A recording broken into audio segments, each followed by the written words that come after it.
Hey guys, this is Lynn from Journey to Be Me, and I'm so excited to have Edwin Henderson from Chefs in the City. He's done so many fun things here in the city, and I'm going to talk to him today about what that's all about. So stay tuned.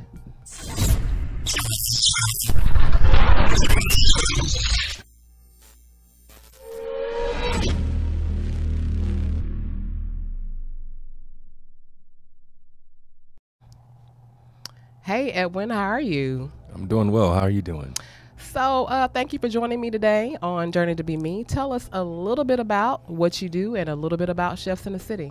All right. So I am a chef and the founder, owner of Chefs in the City, and the concept behind Chefs in the City is it's a group of individuals that are in the culinary industry.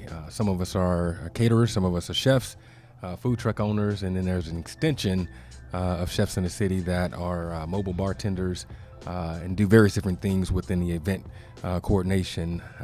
Concept kind of came about back in the day when I was, I guess, deployed in Iraq, served in the military in the Army for 8 years, and kind of started a business when I was in Iraq, and I really didn't realize it, and it was called Everyday Health, and eventually translated that into Chefs in the City because I really had a deep affinity for the show Sex in the City, and so I started really thinking about, okay, well, how could I actually, do something that would be something that I'm passionate about, and cooking is one of those things that I've always been passionate about ever since I was a kid, and so the concept of Chefs in the City came about because it was a very catchy name, and it went right along with the Sex in the City theme as far as just the catchiness of the name. And from there, it just started developing it. Came into contact with a gentleman named Chef James from St. Louis, and him and I kind of started off the first partnership or teammate work relationship as far as the Chefs in the City goes. Okay. So being a veteran, I understand that veteran causes and veteran issues are very important to you. Can you talk to us a little bit about that?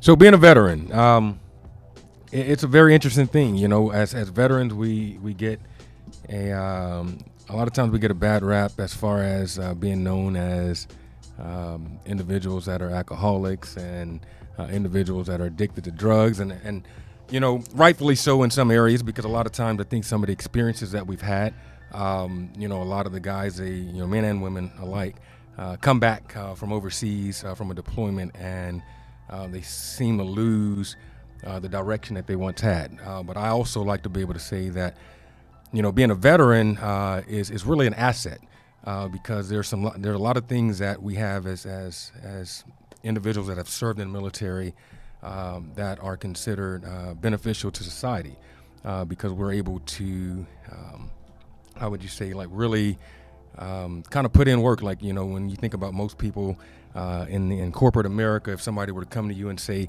hey, I need you to do this last minute, or I need you to do that last minute. Military personnel, anybody that served, we're able to adapt and overcome is a terminology that we like to use a lot of times. And so we come with those skills, and we come with those different things or whatever that I think also are beneficial to just being able to translate that into the civilian spectrum. Right. Okay. So along with being a chef, you also model and you're a personal trainer. Correct. So tell us a little bit about your modeling background. So modeling, that's very interesting. Modeling came about 3 years ago. At that time, I think I had just left law enforcement.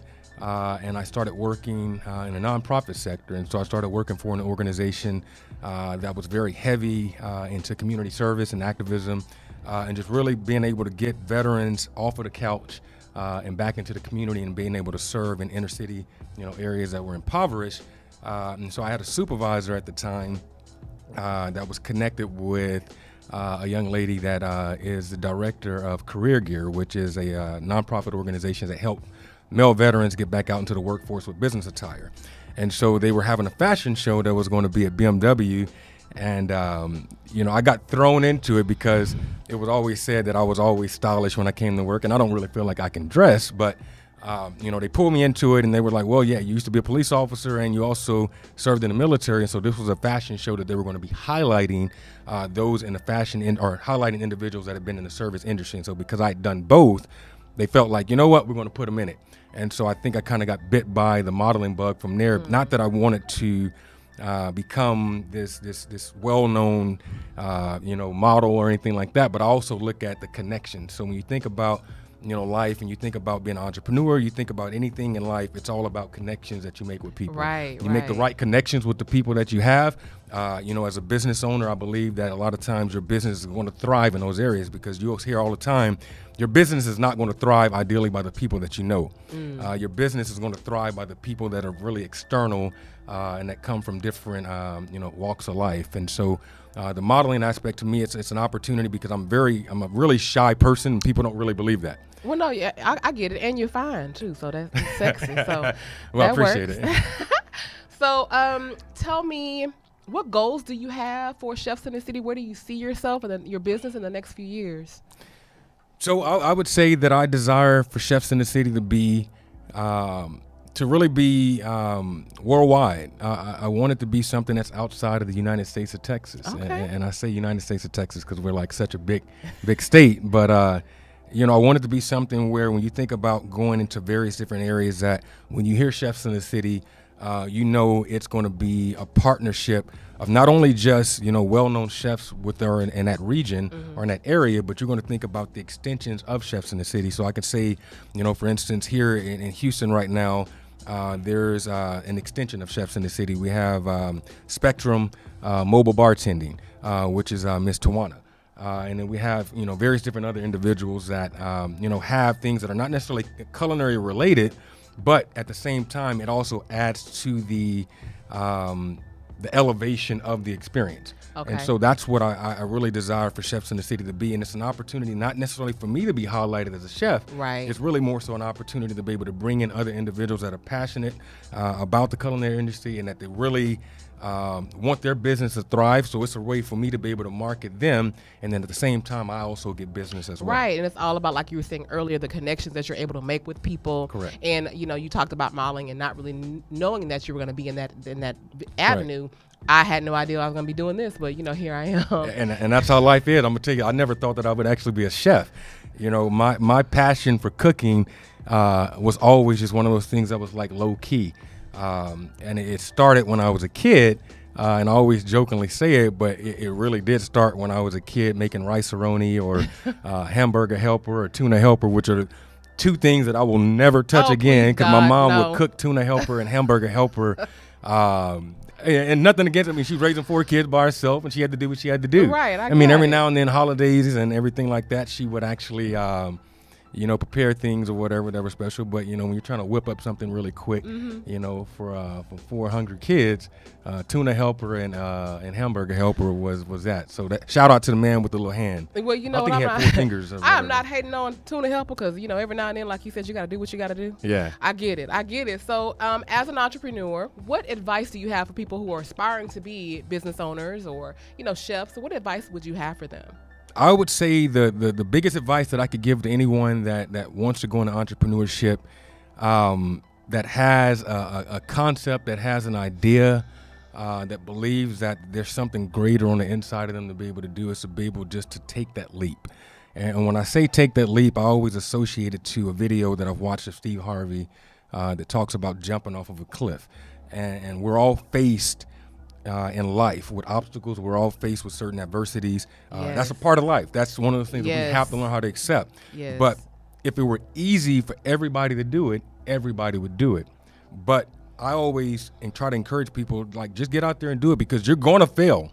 Like, there's not a time that I probably have not failed in the last few months. And sometimes I walk away from successful events and I still feel like I failed. But at the same time, what I can take from that is that, okay, how can I make this event better the next time? That's the concept. It's like, really don't talk about it. Like, at a certain point in time, I felt like I was talking about business too much. I was saying to myself, oh, well, one day I'm going to start a business. When I think about Iraq and when I was back in Abu Ghraib and we're out there in 120-degree heat, and the concept was there. But I'll tell you like this. It's like, I believe that God plants a seed in each one of us, or whatever. That's a gift. And I think I shared this on social media a few days ago, that when we think about Christmas time or we think about giving somebody a birthday gift, well, if you buy somebody a gift and you go to the store and you say, hey, I'm getting ready to get this for such and such, and I'm getting ready to get this for this person, but you never give it to them, is it a gift? It loses its title of being a gift. Yeah, okay. So when I feel like God makes a deposit on the inside of you for something that you believe that you should be doing in life, and you never share it with the world, it's not a gift because you didn't give it. Now, it doesn't become a gift because of the fact that everybody's going to acknowledge it as a gift, because there are going to be some people, like when we say haters and this and that, Right. I don't focus on that.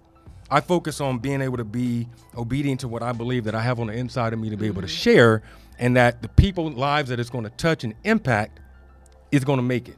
And even the ones or whatever that may not even see the value in it, eventually they're going to see the value in it, because I believe that I have something or whatever that it's not necessarily just about entertainment. This is about creating a memory. This is about creating something that you think about the day and age that we're living in. It's so everybody, a lot of times we're having hard times. You know, we go through ups and downs in life, and so to be able to get away and just really have a genuine good time, to be able to laugh, to be able to, sit down sometimes, get on the mic and sing karaoke, to be able to have some good food or whatever presented by some various different chefs. It's more than about the food, and that's what I try to tell people. It's not just about the food; it's about the experience of what you're getting yourselves involved in. Go on, Pastor Henderson, preach to us up in here today. You know, hey, preach. Well. Okay, so let's switch gears. You know, we're gonna go from the church house, you know, on down below. So tell us, do you ever cook naked? What? Do you ever cook naked? No, I don't cook naked. You never no, cook no. naked? Never ever? Have you cooked naked?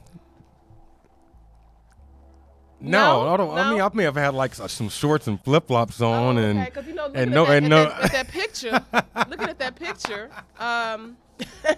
could we hire you to maybe come and prepare us something in that exact outfit that we just flashed on the possibly, screen? but Could you we know hire that you would to prepare something just special for us?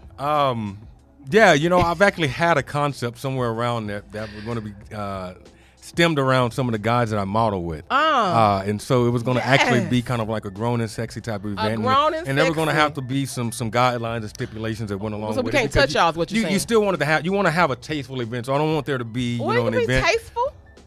Yeah, and it still will be. It was going to be more of a ladies' event. But, initially the original concept behind the Cooking After Dark, shout out to Chef James if he's on here watching, but the initial concept behind that was actually going to be where ladies could actually come to the chef station and they can actually, whip it up with the chef that had the outfit on like you had on. Exactly. But I had clothes on, so I actually had pants. People thought that I was completely like, I actually had pants on. They didn't see the other picture to that. I wanted to just see you with, And that could, honestly, I had a funny concept or whatever years ago, and it was going to be called Cupid for Hire. That's a, okay. It's catchy. I mean, I'm all about catchy names. Can I get the discount? I'm going to need a little discount to. Yeah, okay. Yeah, all right. You get the discount. I get the discount. Okay. Yeah. I am so excited that you came to talk to me today. Could you tell us a little bit? Give us your social media contact information. All right. So social media wise, for Chefs in the City on Facebook, it's just straight under Chefs in the City. Under Instagram, it is Chefs in the City 713. And I don't have a website for Chefs in the City as of yet because it's coming because I'm trying to own the domain to it. And right now, the domain is costing me $5,000 apparently, but I'm about to work on that. It's not gonna be $5,000. We're gonna fix it. We're gonna make it happen, or either we're gonna find that $5,000 from somewhere. Exactly. I'm not gonna personally give it to you, but we'll find it. You're gonna get it, but it's not coming from me. Yeah. Okay. So thank you so much for spending some time with me today. I appreciate you so much. Yeah. Thank you for having me. I definitely appreciate it. Please remember to join me on Wednesdays on YouTube for Wigless Wednesdays. That'll be every Wednesday. And in the meantime, you can catch me here on podcasting on Saturdays. Thank you so much for spending some time with me today. And again, like I always say, be better today than you were yesterday and be better tomorrow than you were today. Thank you for joining me again. Talk to you soon.